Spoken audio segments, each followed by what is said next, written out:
Ecofaith Science Podcast. My name is Tyler Bublitz, and welcome back to the 10th Sunday after Pentecost for the week of August 6th, 2023, and I'm excited to have you here. I'm excited to dig into this week's podcast, and I'm excited that we are entering into August. It's amazing how fast here in the Northern Hemisphere summer seems to be fleeting, and yet when we look at this, I really do enjoy these Pentecost days as we continue to grow, as we continue to be challenged. There's definitely some challenging things in the text this week, and I think that's what's encouraging, what's interesting, and what makes it fun.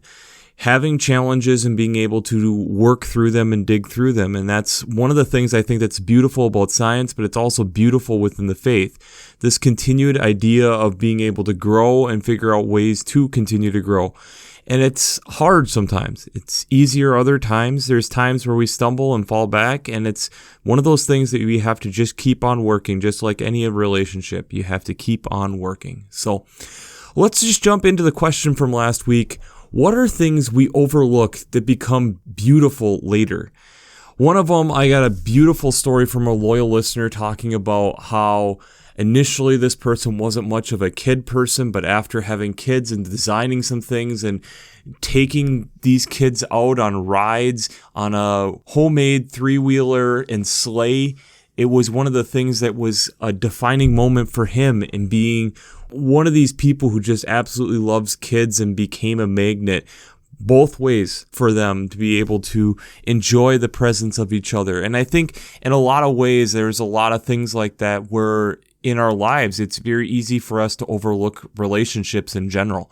I think within people, I think sometimes even within nature, I think it's one of the things that we're wrestling with as a society is that we're trying to figure out how do we balance all these things together and trying to figure out how does that work.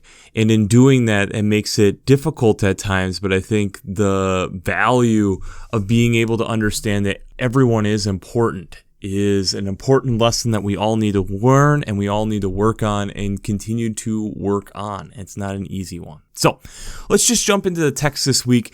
One of the alternative Old Testament readings this week is out of Genesis chapter 32, verses 22 to 31. This is where Jacob is on the run from his brother Esau, and he wrestles with God all night long and doesn't necessarily recognize it's God right away, but it's this moment where we get where Jacob just will not give up. And this is where Jacob's name gets changed to Israel by God, being that he prevailed and that he wasn't going to give up. Jacob asked for God's name. God says, why? I've already am blessing you, which is one of the things that Jacob was literally wrestling for, was to be blessed. After this, Jacob then names the place Peniel, which means, for I have seen God face to face, and yet my life was preserved. And the sun rose as he passed Peniel, and he was limping at the hip, that his hip socket was out of joint. But this moment of not giving up, the perseverance that we see in Jacob now becoming Israel, that never give up on what you're going through. The psalm that goes with that is Psalm 17, verses 1 to 7 and verse 15. This is kind of plays into that same mentality that God hears those calls and hears our vindication, the crying of our heart, this trust that I will keep fighting and that God will hear my prayer. At some point, the steadfast love of the Savior will come in and hears me. And as for me, I shall behold your face in righteousness. When I awake, I shall be satisfied, beholding your likeness, coming from verse 15. This idea of fighting and fighting and fighting, and God's face will be revealed, and thus at that moment, the person is satisfied. The other alternative text this week then out of the Old Testament is out of Isaiah chapter 55, verses 1 to 5. This is after the fall of Israel, and this is when they're trying to slowly invite to have this meal, but that this is something that is more than just a meal, that we're going to be inclining our ear and trusting in the Lord, even though right now things are kind of chaotic and crazy, that the steadfast love that God has for not only us, but the nations as a whole will be toward God, and recognizing that in all of this, that God is still going to be glorified.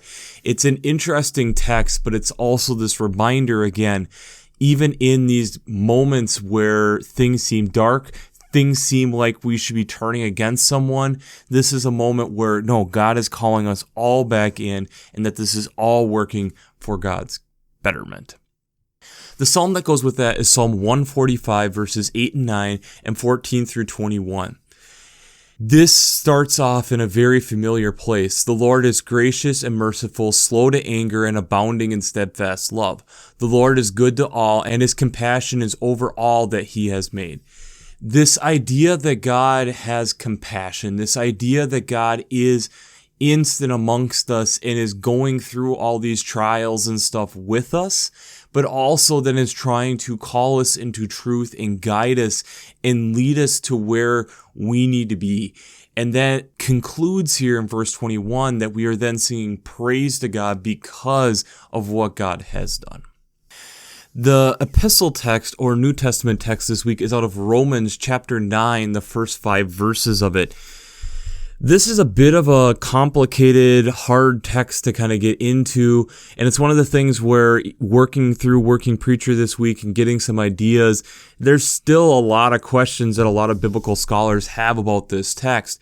But it's this idea of how Paul is recognizing in being led by the Spirit, there are still times that he has messed up and that he hasn't been as good as what he is now seeing that he should be. And in this case, there's a lot of assumptions as you're looking in verses 3 through 5 that he's talking a lot about the Jewish faith community and not necessarily welcoming them in, even though that they would still technically be part of the tribe of Israel, even though they aren't necessarily understanding who God is at this point. And so it's this point of being more welcoming and working with the people who are seeing things differently. So not necessarily just welcoming you in just type of thing, but working with them, walking with them, being with them, and understanding that process, and in that letting the Spirit guide. The gospel text this week is out of Matthew chapter 14, verses 13 to 21. This is a fairly familiar text. It's one of these that's in all 4 Gospels, which is very few, but it's the feeding of the 5,000. So according to Matthew's account, Jesus has kind of been withdrawed and has been doing some stuff by himself. But when the crowds heard word of him, they're kind of gathering around. He has been around them all day. He goes to a deserted place at a late hour, but the crowds need to go and get food. So Jesus gets asked, should we send these people away so that they can go get food from his disciples? He's like, no, we will give them something to eat. They respond with, the only thing we have is 5 loaves and 2 fish. They bring it to him. He blesses it. He tells the crowd to sit down. They start distributing. And when they pick up the pieces afterwards, there are 12 baskets full of leftovers. And that was then the feeding of the 5,000 besides the women and children. So there's even probably more people there. So there's this abundance that is left over. So before we jump into how faith and science come together this week, we do a shameless plugs for Working Preacher. If you haven't checked out Working Preacher, I'd highly recommend it. Between their Sermon Brainwaves podcasts, their commentaries, their discussions, since I'm not an ordained minister, I use them on a weekly basis to help give me some direction for this podcast week after week. Heck, I've even brought them up in this podcast already, talking about how the commentaries have been helpful with the Romans text this week. So if you haven't checked out workingpreacher.org, I'd highly recommend it. I'd also highly recommend checking out the Revised Common Lectionary coming from Vanderbilt's Divinity Library.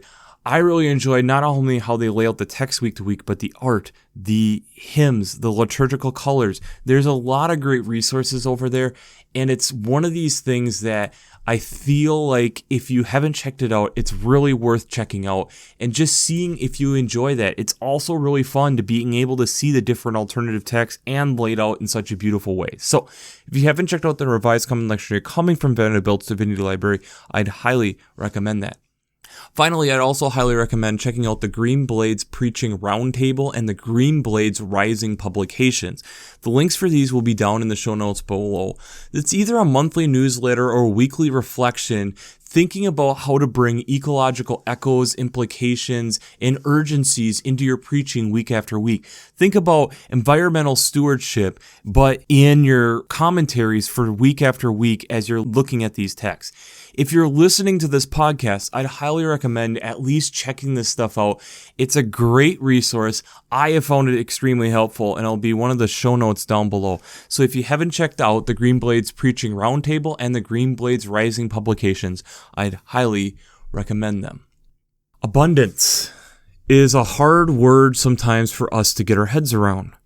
And especially when we look at Matthew's text and how rapidly the abundance is suddenly there, it gets to be an interesting way of looking at abundance. We also then have the fight of what it means to be blessed and fighting for that blessing and keep fighting and recognizing that God will show up, coming from the Genesis text. Out of the Isaiah text, this idea of how God continues to provide even when things don't seem good at the moment. And yet then we have Paul kind of revising our vision to help us make sure that we're continuing to be critical of ourselves to be able to keep growing in the faith.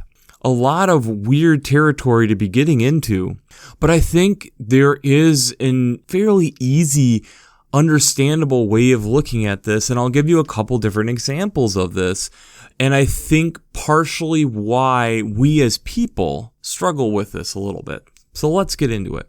When you think of, say, a tomato or a strawberry, think about it in your mind for a moment.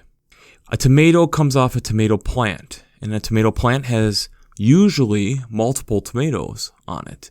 But it comes from one stem, which means it came from most likely one seed, initially growing that plant, to grow not only one tomato, but multiple tomatoes. And inside each tomato is multiple seeds, along with a fruit covering that is there not only to help protect the seeds, but also to give it some nutrients initially if it fell off the plant and was trying to grow on its own. That it would have some nutrients right there to be able to start growing the plant. And when we look at this in nature, there's a lot of ways that this happens. Even take something where you see one seed, like a peach, as the category of fruit that it is. There's one seed inside of a peach, but again, it grows a large tree, which has hundreds of peaches on a mature tree, thus having an abundance of fruit, an abundance of seeds, recognizing that not probably all of them will be successful, but recognizing that if there's enough abundance here, the likelihood of it being able to spread and being able to grow goes up substantially. There is another more recent example of this, and I'm going to recommend a book that I went through in college, and I know I've talked about here on the podcast before, but it's The Secret Life of Lobsters. And part of that book is discussing in the late 90s, early 2000s, how the U.S. federal government was kind of in partnership working with the Canadian government, but was trying to make sure that the American lobster was going to be at a sustainable level. And they looked at the lobstermen and decided, is this really a sustainable practice? And the whole book is kind of set up I heard it described as kind of a mystery novel. I'll attach a link to even a presentation that the author gave and how he wrote this book, as he spent 2 years with lobstermen working on and understanding with the ins and out of what the scientists were doing and the lobstermen were doing.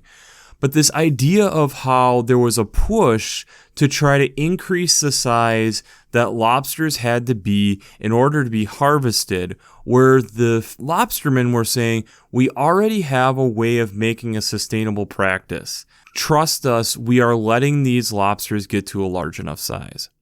So they have this gauge, which is measuring a specific spot, taking at the eye hole, and then looking at this hard exoskeleton and making sure that it's 3 1/16 inches long to be in order for it to be potentially harvestable. Which typically, what has happened to this point, that is like the beginning size of an adult lobster, that it is out of its puberty stages and it is becoming an adult, which at that point it has gone through 25 molts to get to that point, which their whole molting process, I will just say, read up on it. It's pretty incredible. It includes parts of the anus need to be removed, parts of the throat need to be removed from its exoskeleton in order for it to keep shedding. Once it becomes an adult, they're shedding more once, maybe twice a year. And so in that process, then, they are become mature. But what is really interesting that the lobstermen have been doing since the 1950s, coming off of some stuff that they kind of ran into in the early 1900s when there was some harvesting of lobster eggs to be used as a delicacy over in Western London, most matter of fact. It became a delicacy, and they were noticing that a kind of a crash within the lobster population, decided that wasn't a good idea. So what they decided to do was female lobsters who had evidence of that they were breeding would get a notch in their tail. So they cut a little notch in their tail. The beautiful thing with this is with how lobsters reproduce, the females have to have freshly molted in order for them to have eggs. And there's a whole section of how their whole mating ritual is quite unique. I'll let you read up on that. Again, it's in The Secret Life of Lobsters. But after they're molting and they take the male sperm and kind of fertilize their eggs, they kind of stick to the underside of the tail like a cement. And they will be there for 9 months to a year, depending on the temperatures in the water, along with a couple other variables. But in that process, that means with them sticking to that adult lobster, when the young are all out and have been detached from their mother, the mother is probably going to be going through a molt soon, which then actually gives the potential of that lobster being caught and actually harvested.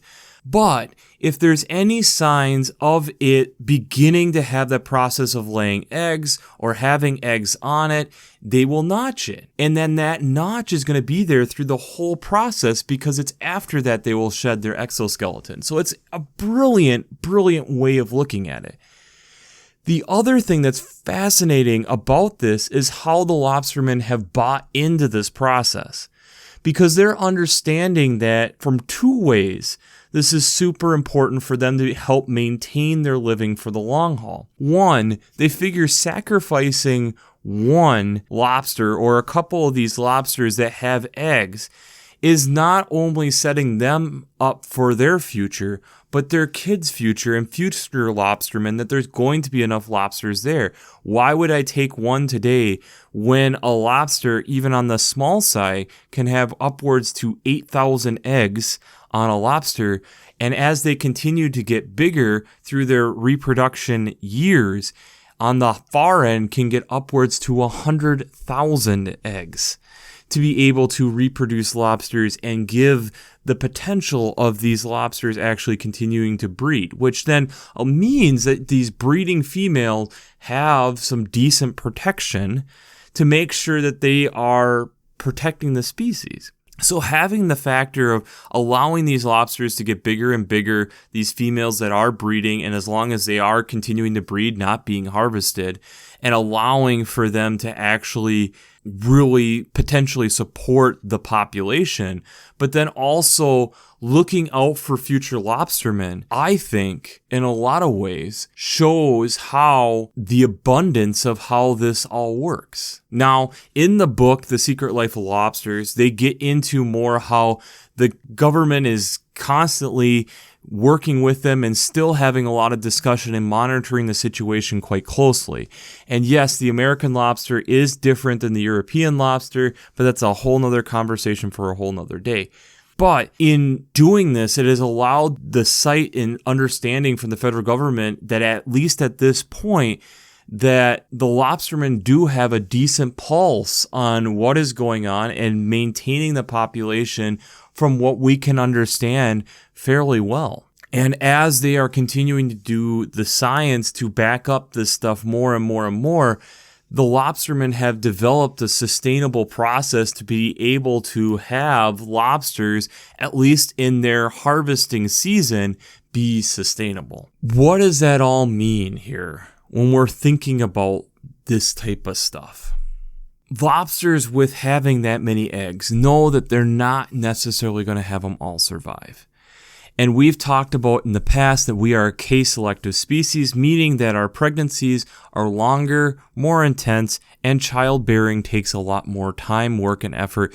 Thus, we are investing more into that individual, just like elephants. Comparing that to something like mice or rabbits that have a whole bunch when they have their young, and they mature quickly and not as much is invested into them from the adults. There isn't as much necessarily that they need to learn initially to be able to be an adult, to be able to be successful. In this whole process, the disadvantage of us, from what I can see with us being a K, is sometimes it means that it's harder for us to see abundance. It's harder for us to be that trusting force to be able to give up abundance. When I think of the Matthew text here, in particular, you have someone bringing forth 5 loaves and 2 fish. Jesus blesses it and starts to distribute it among the people. And as we see this, and as we pick up from other gospels that it was potentially a young boy, I can almost hear the crowds suddenly saying, well, you know what? If he's giving up that, I can give up this, and I can share this with the people here. Do you need something to eat? I have some additional here. How about you have some? And that's how we get the abundance at the end.